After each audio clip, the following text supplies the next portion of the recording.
I always think about, what would happen, how would things be if if the one thing these social media companies had done from the beginning is just not use an algorithm to push certain things based on like engagement to force people to stay on the site.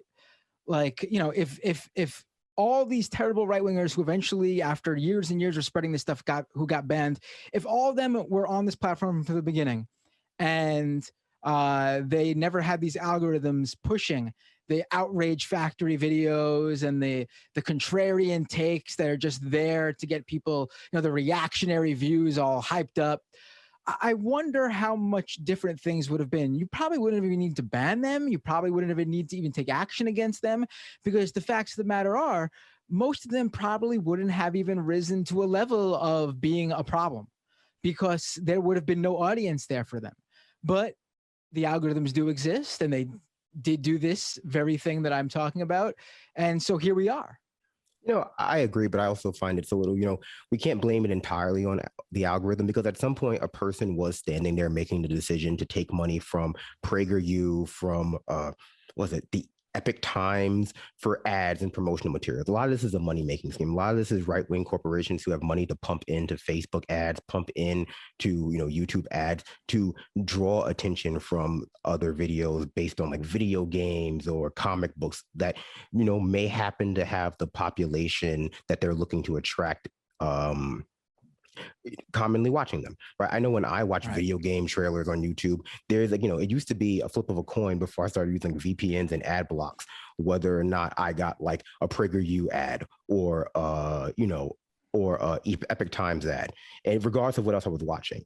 And to the caller's point, I think that the urge to put faith in anti-carceral racism, and anti-racist carceralism rather, because I would, anti-racist carceralism, by that I mean put money into the police, put money into prisons to solve the issue of hate crimes, to solve the issue of racism, or to say basically carceral feminism by putting money into cops to solve issues of misogyny, of sexual assault.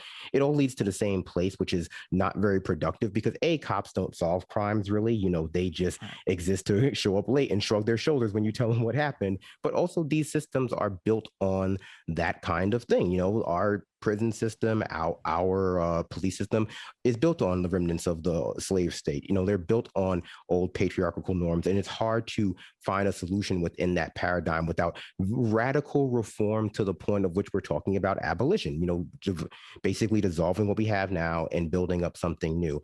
And what you're talking about in terms of like the change relying more on culture is exactly why the right wing goes after any changes to school curriculum at the kindergarten or elementary school level. It's why they don't want you to teach sex ed in high school. It's why they don't want you to teach critical race theory in elementary school, or just even to integrate schools, because the idea that you might get kids normalized into a diverse society, teach them empathetic critical thinking, is the first step to actually integrating society fully. And they know that. And then that's why they're always complaining about people being indoctrinated by liberal movies and liberal commercials. They're afraid of that normalization. And that's why they're trying to move us back towards normalizing fascism and race science. That's a thing you have to allow too if you're going to have interracial relationships in Cheerios commercials.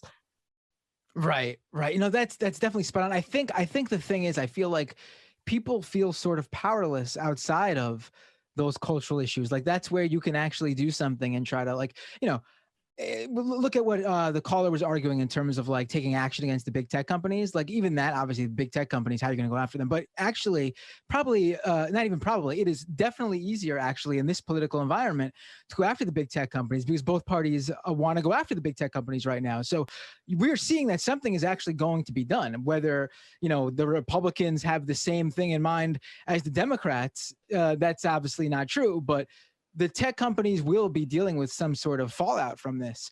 Whereas I feel like, what can we do about these institutional right-wing companies and these giant organizations, as I should say, and these giant money backers who fund all these things on the right? I mean, really, when it comes to that, we sort of are more powerless in a sense. No, I agree. I think there's a level of powerlessness in our situation because we don't have a functional government that listens to, individuals and their concerns, right? And I think that sometimes people present that, or like they take that reality that, hey, we don't have a government that listens to us. They don't want to do what 90% of the people say because they're beholden to special interests. They take that and they transform it into a, sometimes rational, sometimes irrational way to like, how do we affect change in this company that has no accountability to us? And the answer is, unfortunately, at the individual level, there are just certain problems that are too big for you. There are certain problems that are too big for you at the individual level, at the local level, at the municipal level, at the state level, like climate change. You can't fight climate change by making climate change laws only in New York State. That just doesn't work. But I think we've been taught by the fact that we have been abandoned by a lot of these people whose job it is to basically hold institutions large enough accountable that we have the ability to like change the way Twitter operates in any real way. Like, we don't. We don't have that ability. I think that's also important to realize that when people talk about, free speech and like you can't call for people to be banned from Twitter and, we have to show solidarity to X, Y, and Z right-wing person. The answer is like, well, there's nothing that won't do anything, actually. The only thing we can do about Twitter banning people or Facebook banning people unfairly is to have a functional left-wing government. Anything but that, I don't think that's going to work. So like any argument to doing something but that, to me, speaks like, well, you just want to have right-wing friends. You want to support right-wing media or the ability for like, let's be honest, independent content creators to make any kind of media they want without repercussions, because that's just the way some people make their money. But again, that doesn't lead to a functional left-wing government or a functional society. It just leads to a handful of, content creators making money.